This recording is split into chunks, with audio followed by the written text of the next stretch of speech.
오늘 하나님께서 우리에게 주시는 말씀 보도록 하겠습니다. 하나님께서 주시는 말씀은 사무엘상 17장 38절에서 37절 말씀입니다. 사무엘상 17장 38절에서 47절까지의 말씀 제가 읽겠습니다. 사울은 자기의 군 장비로 다윗을 무장시켜 주었다. 머리에는 노투구를 씌워주고 몸에는 갑옷을 입혀주었다. 다윗은 허리에 사울의 칼까지 차고 시험 삼아 몇 걸음 걸어본 다음에 사울에게 이런 무장에는 제가 익숙하지 못합니다. 이렇게 무장을 한 채로는 걸어갈 수도 없습니다. 하고는 그것을 다 벗었다. 그렇게 무장을 해본 일이 없었기 때문이다.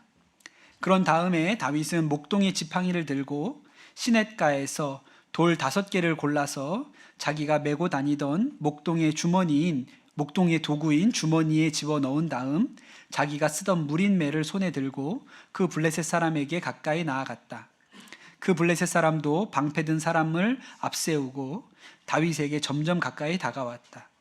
그 블레셋 사람은 다윗을 보고 나서 그가 다만 잘생긴 홍안의 소년에 지나지 않는다는 것을 알고는 그를 우습게 여겼다. 그 블레셋 사람은 다윗에게 막대기를 들고 나에게 나아오다니 내가 나를 개로 여기는 것이냐 하고 묻고는 자기 신들의 이름으로 다윗을 저주하였다. 그 블레셋 사람이 다윗에게 말하였다. 어서 내 앞으로 오너라. 내가 너의 살점을 공중의 새와 들짐승의 밥으로 만들어주마. 그러자 다윗이 그 블레셋 사람에게 말하였다. 너는 칼을 차고 창을 메고 투창을 들고 나에게 나아왔으나 나는 내가 모욕하는 이스라엘 군대의 하나님 곧 만군의 주님의 이름을 의지하고 너에게로 나아왔다. 주님께서 너를 나의 손에 넘겨주실 터이니 내가 오늘 너를 쳐서 내 머리를 베고 블레셋 사람의 주검을 모조리 공중의 새와 땅의 들짐승에게 밥으로 주어서 온 세상이 이스라엘의 하나님을 알게 하겠다. 또 주님께서는 칼이나 창 따위를 쓰셔서 구원하시는 것이 아니라는 것을 여기에 모인 온 무리에게 알게 하겠다. 전쟁에서 이기고 지는 것은 주님께 달린 것이다. 주님께서 너희를 모조리 우리 손에 넘겨주실 것이다. 아멘. 하나님의 말씀입니다. 요새 러닝 열풍이 몰아치고 있죠. 우리 교회에서도 달리고 계신 분이 계신지 모르겠는데 제가 2019년에 호주 시드니에 갔던 일이 있는데 그때 놀란 것 중에 하나가 사람들이 엄청 열심히 뛰더라고요. 그때 그 오페라 하우스나 하버 브릿지 이런 데 아주 유명한 명소라고 불리는데 가보면 그렇게 사람들이 달리기를 해서 야, 호주 사람들은 진짜 이렇게 운동을 열심히 하구나, 제가 그런 생각을 했거든요. 요즘 우리나라가 지금 그렇습니다. 러닝 열풍이에요. 전에 한번 강남역 근처에 갔던 일이 있는데 거기에 그 젊은 사람들이 무리로 그 강남역 주변을 막 뛰고 있더라고요. 제가 보면서 여기서 뛰는 게 맞나? 매연이 엄청날 텐데 이게 저기 좋은 건가, 이런 생각이 들기는 하는데 하여튼 낭만은 있어 보였습니다. 제 아내도 뛰어야겠다고 얘기하고선 신발이며 옷이며 장만을 하기는 했는데 언제 나가는지는 잘 모르겠어요. 여러분 혹시 동네에서 뛰시는 분 계시면 전화하셔서 같이 좀 나가시면 좋겠습니다. 한국 사람들 특징이 있는데 우리는 무슨 운동이 유행이다 이러면 일단 장비부터 삽니다. 그렇죠? 한때 그 등산이 열풍이었던 때가 있잖아요. 하여튼 그러면 등산용품점이 동이 나요. 하여튼 배낭이고 또 신발이고 구등산화, 등산복 비싼데 그거 다 챙겨 입어서, 그래서 요 앞에 대모산 올라가는데 복장으로 보면 에베레스트 등정하는 거에 가까운 그런 거 이렇게 우리가 하고 가는 게 우리 문화죠. 또 자전거가 유행이라 그러면 하여튼 세상에서 제일 비싼 자전거를 타야 된다는 그런 마음이 있어서 수백만 원, 수천만 원에 호가하는 자전거를 타야 우리가 또 이제 또 타는 것 같은 맛이 나고, 이런 게 우리 문화입니다. 들어보니까 요새 런닝화도 돈 주고 못 산다 그러더라고요. 좋은 것들은 사이즈가 없고 품절이 돼서 못 산다고 그렇게 얘기를 해요. 근데 여러분, 이렇게 달리기 열풍이 불었는데 정작 우리나라 육상, 한때는 세계를 제패했던 한국 마라톤은 지금 메달이 아니라 올림픽 출전 자격을 못 딴 지가 오래됐다고 합니다. 예, 그 정도로 성적이 안 나온다는 거예요. 올림픽에 출전할 수 있는 자격도 얻지 못한다고 해요.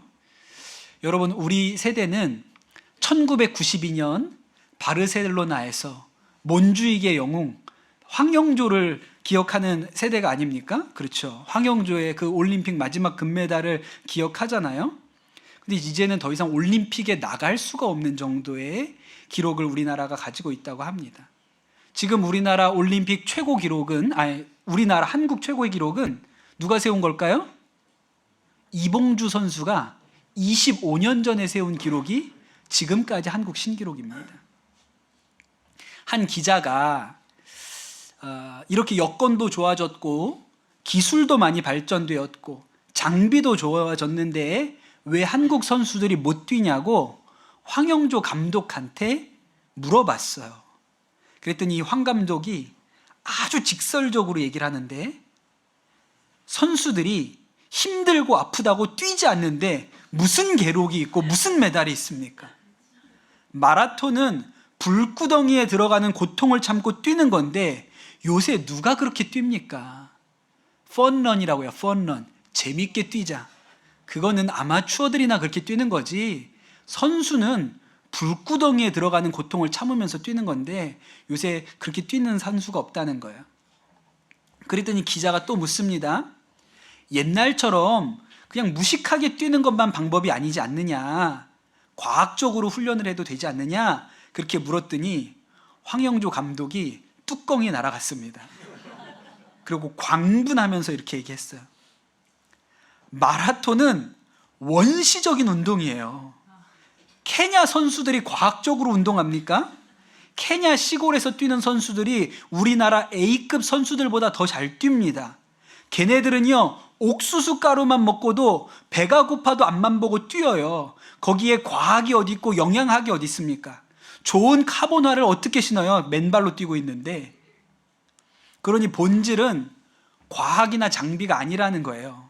뛰려는 의지, 근성, 절박함이 사람을 뛰게 하는 거지, 무슨 장비가, 과학이 뭘 많이 갖추어야 뛰게 되는 게 아닙니다. 본질은 그런 게 아니죠. 제가 오래전에 청소년들 데리고 영월에 가서 수련회를 하는데, 그날 집회를 했던 장소가 영월에 있는 한 대학교 강당이었어요. 그 체육관이었습니다. 체육관. 그 장소가 체육관이라서 굉장히 크고 넓어서 음향을 잡기가 어려웠어요.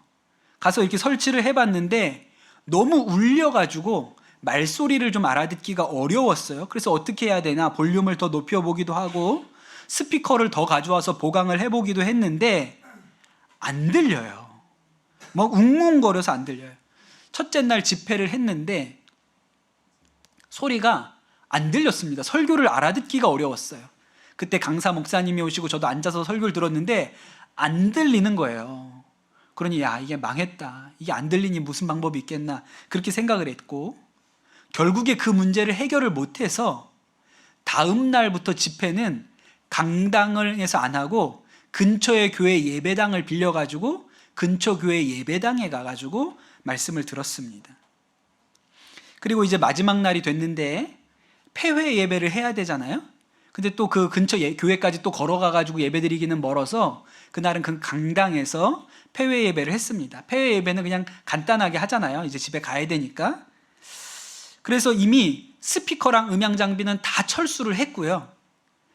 그냥 이동용 스피커 하나, 거기에다 마이크 껴서 그냥 그거 하나를 놓고 강당에서 예배를 드리는데 또렷하게 들리는 거예요. 그 조그만 스피커 하나로 마이크 하나만 연결해서 하니까 정확하게 들려요. 그러니 뭔가 더 넣는 게 필요했던 게 아니고 뺐어야 소리가 더 명료해졌다는 것을 몰랐던 것이죠. 다윗이 사울왕 앞에 가가지고 내가 골리앗과 싸우겠다, 그렇게 얘기를 했습니다. 사울왕이 듣기에 너무 기특하죠. 그런데 이 소년이 어떻게 싸우겠습니까? 너는 소년이고 저자는 군인이다. 전쟁에서 잔뼈가 굵은 자인데 내가 어떻게 그와 싸워서 이기겠느냐, 그렇게 얘기를 하잖아요. 다윗이 내가 들판에서 양칠 때 사자가 오면 사자도 물리쳤고 곰도 물리쳤습니다. 그러니 저 골리앗도 내가 이길 수 있습니다. 그렇게 얘기를 하니까 결국에 이 사울이 다윗을 그 싸움터에, 전쟁터에 나가라고 허락을 해줍니다. 그리고 이 소년이 얼마나 기특한지 자신의 갑옷을 벗어서 이 소년한테 입혀준 거예요. 그 말은 이스라엘 군대에게 여분의 갑옷이 없었다는 것을 의미합니다. 갑옷은 유일하게 사울만 입고 있는 거예요. 밑에 무슨 참모장이 갑옷을 입고 있잖아요. 야, 네 거 벗어줘라. 이렇게 했을 텐데 갑옷이 없어요. 그게 이스라엘의 형편입니다. 이스라엘은 철기가 없었기 때문에 갑옷을 만들 기술도 없었죠. 전쟁터에 나갔지만 칼 들고 다니는 사람은 사울과 요나단밖에 없었던 때예요. 그래서 이 사울이 자신의 갑옷을 벗어가지고 다윗에게 입혀줬습니다. 이게 다윗에게 맞을 리가 없죠. 다윗은 아직 소년이고 사울은 키가 크기로 유명했잖아요. 투구도 크고, 그러니까 맞질 않는 거예요. 제가 이걸 읽으면서 제가 군대 갔을 때 생각이 났습니다. 처음에 훈련소에서 피복을 줬는데 하나도 안 맞아요. 하나도. 팔도 길어, 다리도 길어, 허리도 커. 그런 거를 그냥 간신히 입고 훈련 받았던 생각이 나요. 방탄모라고 줬는데 앞이 안 보여요. 커가지고. 그러니 어떻게 싸우겠습니까? 다윗이 꼭 그런 거예요. 제대로 걸을 수가 없어요. 칼을 줬는데 이거 무겁긴 하지. 여러분, 총을 줘도요, 들고 다니는 게 무겁기만 하지 그거 어디다 쓰겠습니까? 그래서 다윗이 갑옷을 벗었어요. 칼을 내려놨습니다. 그리고 엘라 골짜기 그 시냇가에 가서 무릎을 구부리고 앉아서 돌을 고르는 거예요. 매끈하게 잘 날아갈 것 같이 생긴 돌 5개를 골라가지고 자기 주머니에다가 담았습니다. 그리고 한 손에는 무린매를 들었다고 나오는데, 무린매, 우리가 잘 안 쓰는 말인데 우리가 흔히 돌팔매라고 하죠. 이렇게 손잡이가 있고 끈이 달려 있어요. 그리고 그 끈의 중간에 이렇게 돌을 넣을 수 있는 그런 부분이 있죠. 그리고 이렇게 돌리는 거예요. 그럼 원심력으로 돌아가다가 놓는 순간에 돌이 날아가게 합니다. 사람이 던지는 것보다 훨씬 강력한 힘을 발휘하는 도구예요. 그 무린매를 한 손에 들고 또 다른 쪽 한 손에는 지팡이를 들었습니다. 이게 뭘 의미하냐면 다윗이 군인이 아니라는 뜻이에요. 당시에도 군인은 적과 싸우려면 활과 화살을 이용하죠. 나중에 다윗이 도망갈 때 요나단이 활을 쏘는 얘기가 나오거든요. 그러니까 이 시대에 군인들은 활과 화살을 사용했어요. 그러나 목동은 활과 화살을 쓰지 않습니다. 화살을 어디 가서 구해요? 그러니 목동은 무린매를 썼어요. 왜냐하면 돌은 지천에 있으니까 무린매를 썼습니다. 제일 흔한 돌을 사용한 것이죠. 그래서 곰이나 사자가 오면 저 멀리 있을 때 일단 돌을 던져가지고 쫓아냅니다. 혹시라도 이 돌이 빗나가서 사자나 곰이 더 가까이 다가오면 그때를 위해서 지팡이를 들고 있는 거예요.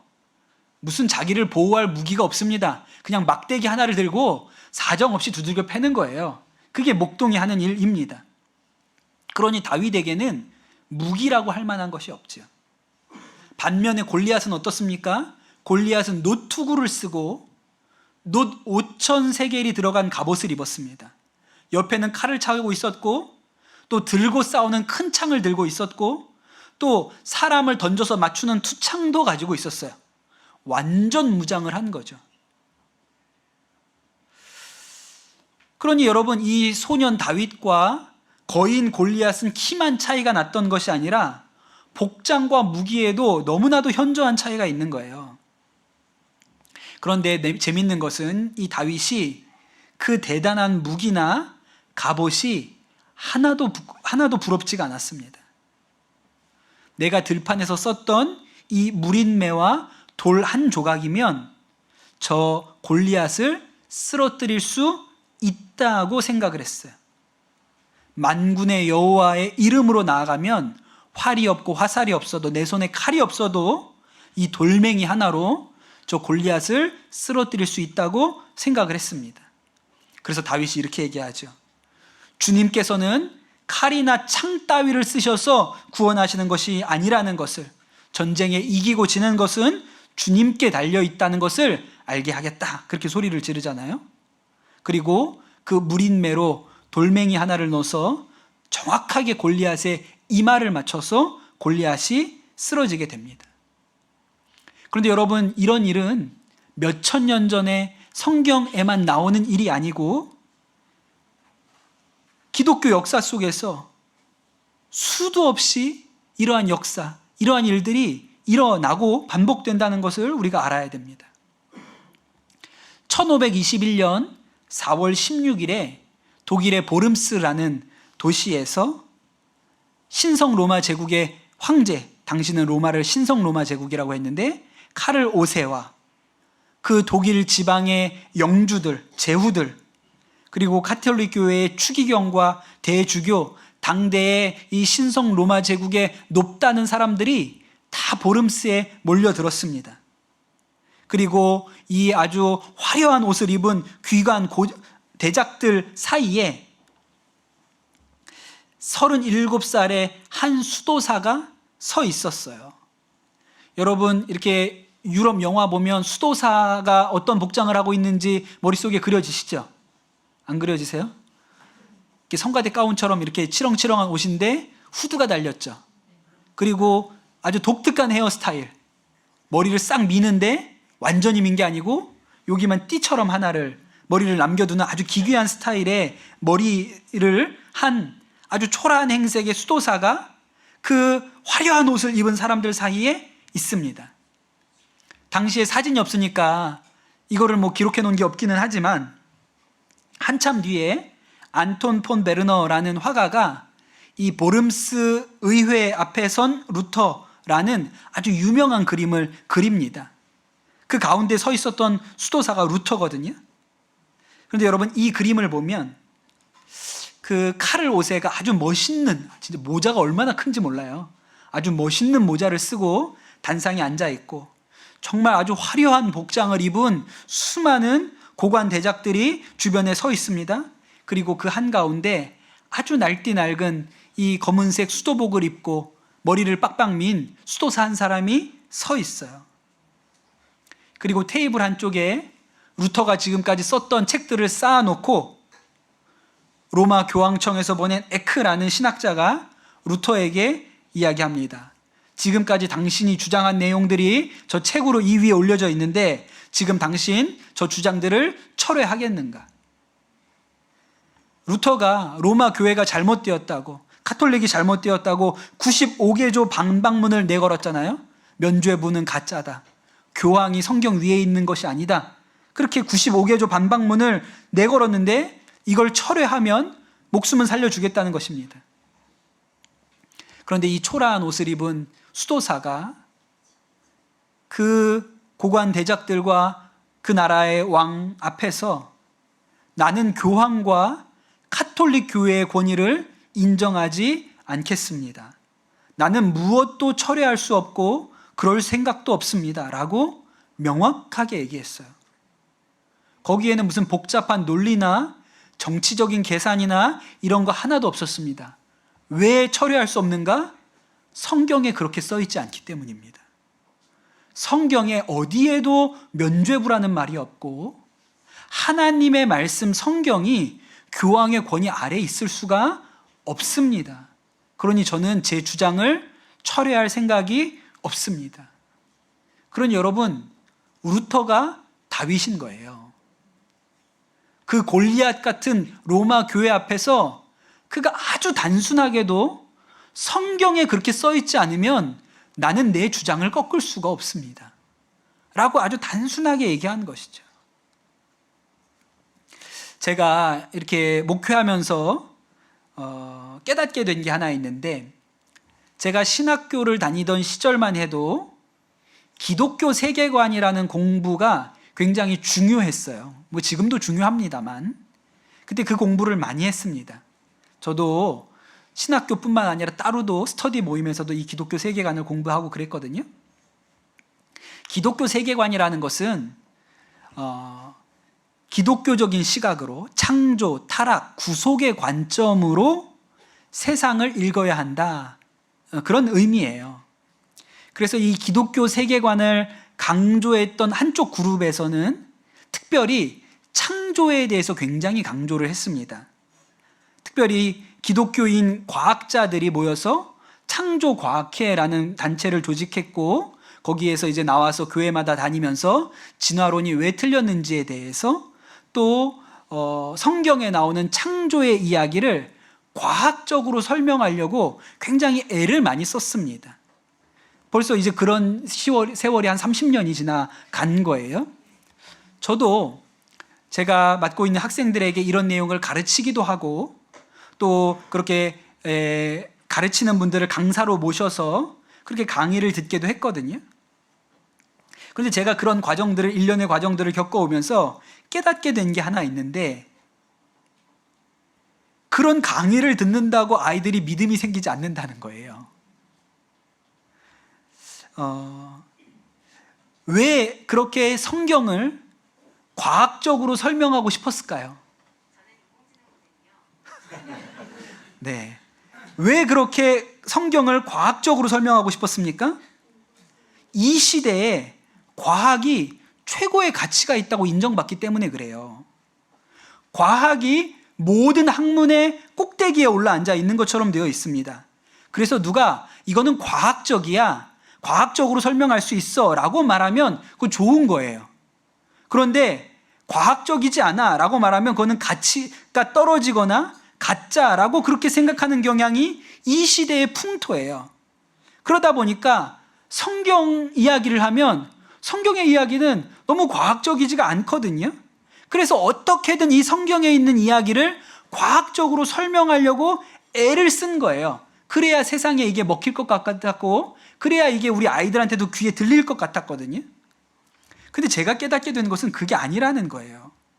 아이들에게 창세기를 아무리 과학적으로 잘 설명해줘도 그걸 가지고 와, 이게 말이 되네, 과학적으로 근거가 되네, 그래서 믿음이 생기지 않습니다. 창조를 과학적으로 설명한다고 믿음이 오는 게 아니에요. 여러분, 하나님이 어떻게 믿어집니까? 성경에 이렇게 나와요.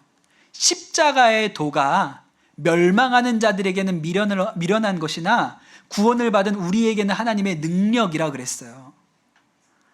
십자가의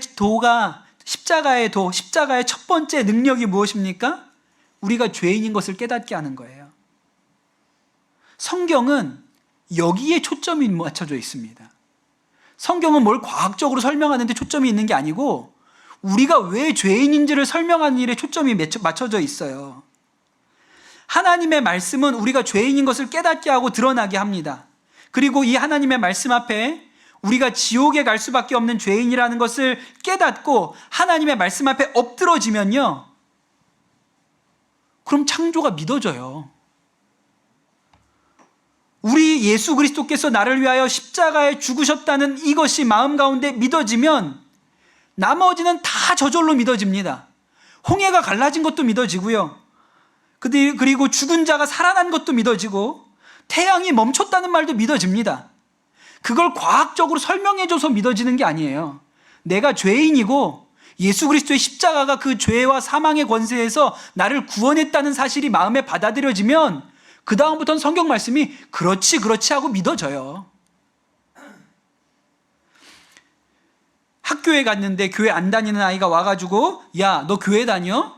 야, 너는 그러면 바다가 갈라졌다는 걸 믿어?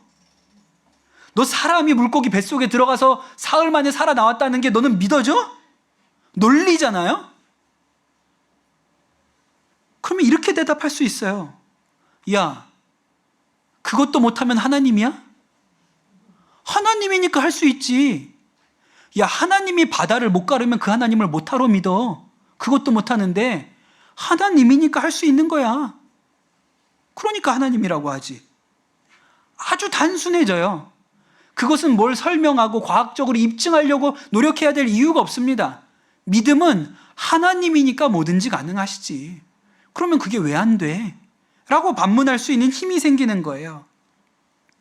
지금도 세상은 과학이라는 화려한 옷을 입고 초라하게 옷 입고 있는 우리를 논박하려고 합니다. 당신들은 과학적이지가 않아. 합리적이지가 않아. 성경은 비합리적이야. 비과학적이야. 이렇게 얘기를 합니다. 그게 골리앗처럼 보이는 거예요. 그런데 여러분, 우리는 돌멩이 하나로도 이길 수 있어요. 우리는 아주 단순해요. 우리 손에는 무림매와 조약돌 하나밖에 있지만, 그거밖에 없지만 하나님인데 왜 못해? 나를 죄와 사망에서 구원하신 하나님이 왜 세상을 창조할 수가 없어? 왜 나를 창조하신 하나님이 홍해를 가를 수는 없는 거야? 죄를 구원하신 하나님이, 죄에서 우리를 구원하신 하나님이 무엇인들 못할까? 이 단순한 믿음이 골리앗을 무너뜨리는 것입니다. 여러분, 우리의 일상도 마찬가지인데, 우리는 세상에서 어떤 사람이 인정받고 대단한 사람인 것처럼 보이려면 뭘 많이 갖추어야 한다고 생각합니다.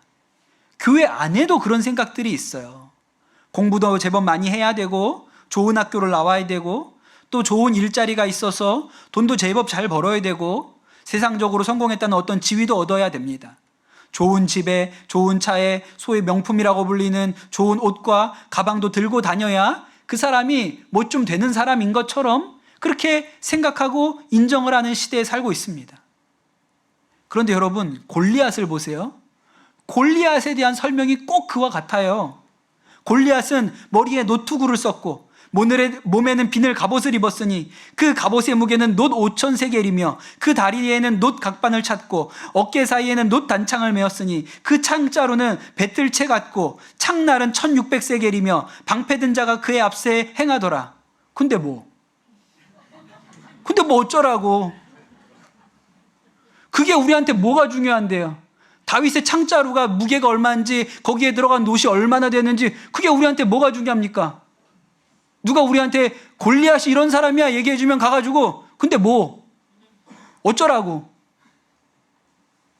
다윗은 막대기 하나와 무림매 하나만 들고 나간 거예요. 한 손에는 막대기, 한 손에는 무림매. 그나마 막대기는 쓰지도 않았어요. 무림매의 돌멩이 하나를 가지고 돌려서 던져서 그 어마어마한 투구와 갑옷과 창과 칼을 들고 있었던 골리앗을 한 방에 넘어뜨려 버렸습니다. 다윗의 귀에는 그런 말이 안 들려요.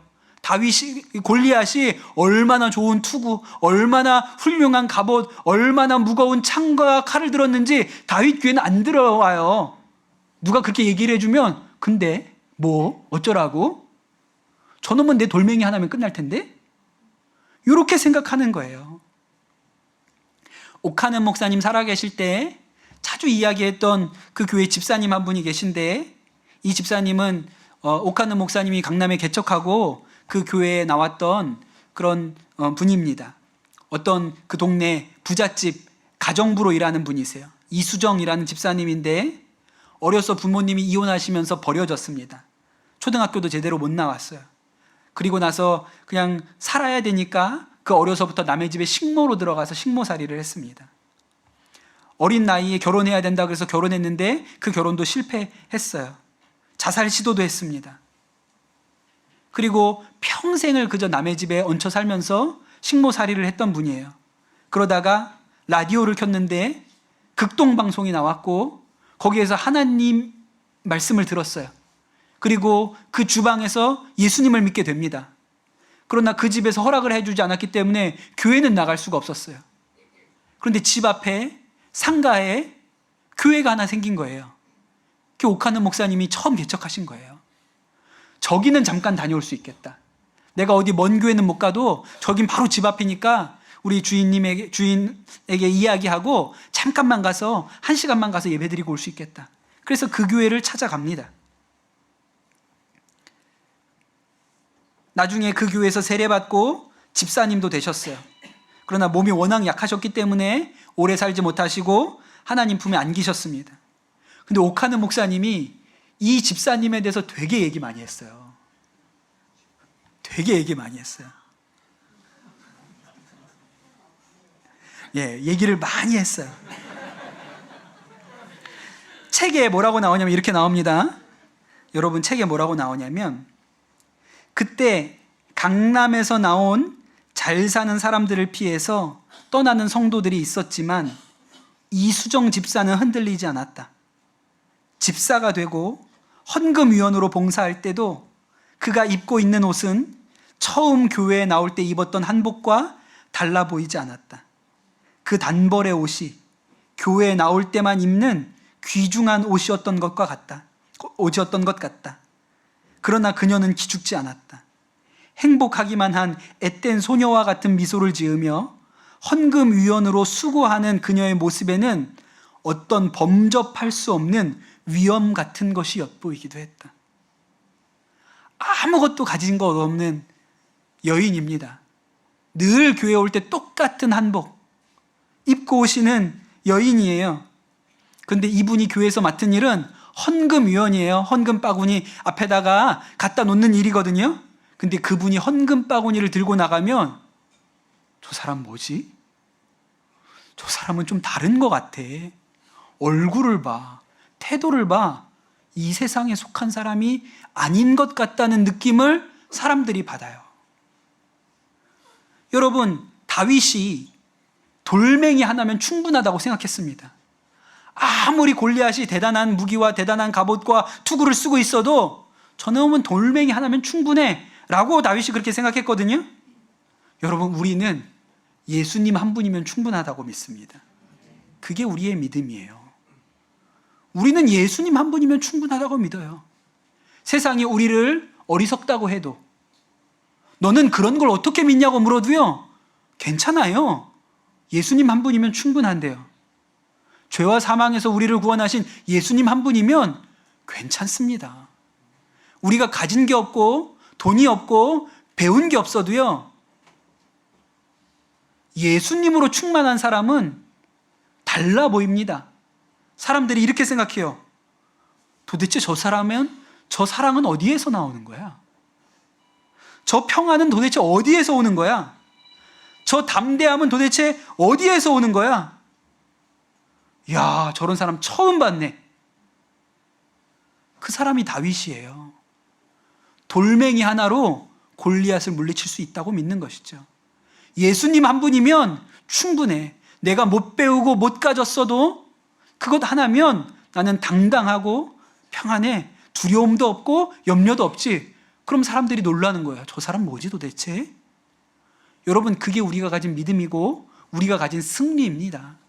여러분, 이 믿음이 여러분에게 있게 되시기를 축복합니다.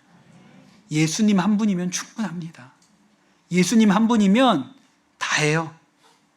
아무리 세상이 더 많이 얘기해도 우리가 들으면 그게 뭐가 대단한데? 우리는 예수님 한 분으로 충분한데, 부럽지가 않은데 그게 뭘 그렇게 대수야? 그럼 우리가 세상을 이긴 것입니다. 그것이 우리의 믿음입니다. 그러한 은혜가, 그러한 믿음이 여러분의 것이 되시기를 예수님의 이름으로 축복합니다. 이 시간 우리 같이 기도하겠습니다. 이 시간 기도할 때 예수님, 다윗의 믿음이 나의 믿음이 되게 하여 주십시오. 다윗이 돌멩이 하나면 충분하다고 생각했습니다. 마찬가지로 우리는 예수님 한 분이면 충분합니다. 못 배우고 못 가져도, 지혜가 부족한 것 같아도, 세상이 놀리는 것 같아도 우리는 예수님 한 분이면 충분합니다. 능히 우리가 이 세상을 이길 수 있는 믿음의 힘이 있습니다. 내가 가진 평안과 내가 가진 이 담대함은 세상이 주지 못하는 것입니다. 하나님, 그런 믿음의 승리가 우리 가운데 있게 하여 주시옵소서. 이 시간 우리 합심해서 기도하도록 하겠습니다. 기도합시다. 은혜가 풍성하신 주님 감사합니다. 주님, 오늘 하나님의 이 말씀이 우리 가운데 능력이 되게 하여 주시옵소서. 다윗이 골리앗 앞에 서 있었으나 그의 투구도 갑옷도 그의 무기도 하나도 부럽지 않았습니다. 그저 돌멩이 하나만 들고 있으면 그를 충분히 이길 수 있다고 그가 생각했습니다. 하나님, 마찬가지로 우리가 비록 가진 것이 적고 배운 것이 적고 모자른 것 같아 보이지만 우리가 예수님 한 분으로 충분한 믿음이 우리 가운데 있게 하여 주옵소서. 예수님께서 우리를 그 죄와 사망에서 구원하셨습니다. 그러니 우리가 이 세상에 대하여 더 이상 부러울 것도 없고 따라갈 것도 없습니다. 세상이 알 수 없는 평안과 담대함과 믿음이 우리 가운데 있고 우리 안에 세상이 알지 못하는 사랑이 흘러나가고 있으니 우리가 무엇이 하나님 부럽겠습니까? 주여 하나님, 이 믿음이 우리 성도들 가운데 있게 하여 주시옵소서. 예수님 한 분이면 충분합니다. 이것이 우리의 소망 되게 하여 주옵소서. 감사합니다. 모든 말씀 우리 주 예수 그리스도의 이름으로 기도드립니다. 아멘.